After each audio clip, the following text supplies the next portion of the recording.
Hello guys, नमस्कार आप सभी को।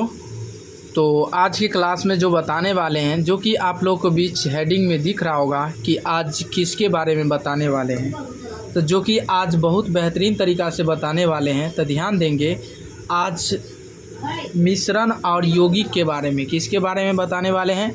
मिश्रण और यौगिक के बारे में। तो चलिए बताते हैं। और ऐसा वीडियो पाने के लिए आप लोग इसे सब्सक्राइब कीजिए, लाइक कीजिए, कमेंट कीजिए, शेयर कीजिए और कंटिन्यू हमारे साथ कंटिन्यू बने रहें। तो चलिए बताते हैं क्या है कि मिश्रण, यानी मिश्रण और यौगिक में क्या अंतर है। मिश्रण और यौगिक में जो अंतर है, ध्यान दीजिएगा, मिश्रण और यौगिक में क्या अंतर है। तो लिखिएगा आपको कि मिश्रण और यौगिक में निम्नलिखित अंतर है। मिश्रण और यौगिक में क्या अंतर है? निम्नलिखित अंतर है। मिश्रण और यौगिक में क्या अंतर है? निम्नलिखित अंतर है।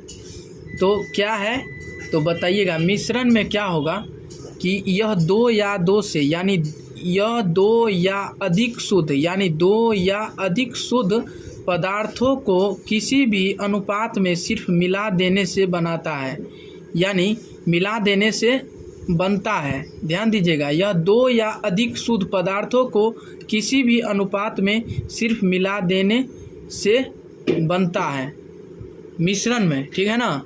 और यौगिक में ध्यान दीजिएगा कि यह एक शुद्ध पदार्थ है जो दो या अधिक तत्वों के एक निश्चित अनुपात में संयोग होने से बनता है। संयोग होने से बनता है यौगिक में संयोग करके बनता है, और इसमें पदार्थों को किसी भी अनुपात में सिर्फ मिला देने से ही बनता है, ठीक है ना।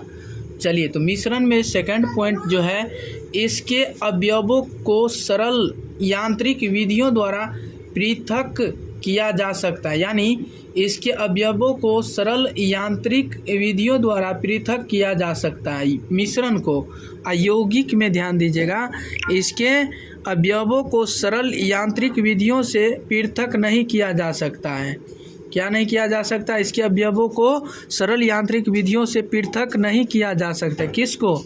यौगिक को नहीं किया जा सकता है। चलिए, तीसरा पॉइंट पे ध्यान दीजिएगा, मोस्ट इम्पोर्टेंट क्वेश्चन है। तीसरा पॉइंट आपका है, ध्यान दीजिएगा कि इसमें अवयवों के अपने अपने मौलिक गुण कायम रहते हैं, अतः मिश्रण के गुण इसके अवयवों के गुणों के औसत होते हैं। क्या होता है? गुणों के औसत होते हैं, ठीक है। क्या होता है? गुणों के औसत होते हैं, ठीक है। तीसरा नंबर, इसके गुण अवयवों के गुणों के, यानी सर्वथा भिन्न होते हैं। क्या सर्वथा क्या होते हैं? सर्वथा भिन्न होते हैं। क्या होते हैं? सर्वथा भिन्न होते हैं। चलिए, चौथा पॉइंट देखिएगा, मोस्ट इम्पोर्टेंट क्वेश्चन है।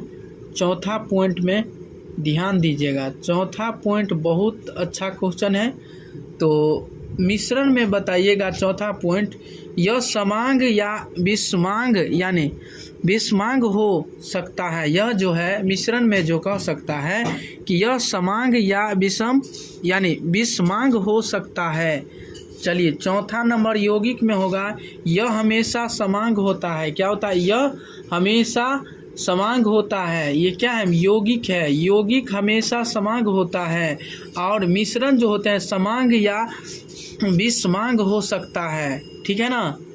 चलिए, अगला नंबर क्वेश्चन है कि पांचवा नंबर, इसके बनाने में, यानी इसके बनने में कोई नया पदार्थ नहीं बनता है। इसके बनने में कोई नया पदार्थ नहीं बनता है। किस में? मिश्रण में, यानी मिश्रण को बनाने के लिए नया पदार्थ की ज़रूरत नहीं बनता है, ठीक है ना। चलिए, और अपने अवयवों से भिन्न यह एक नया पदार्थ है। यह अपने अवयवों से भिन्न यह एक नया पदार्थ है, यौगिक का कहलाम है, ठीक है।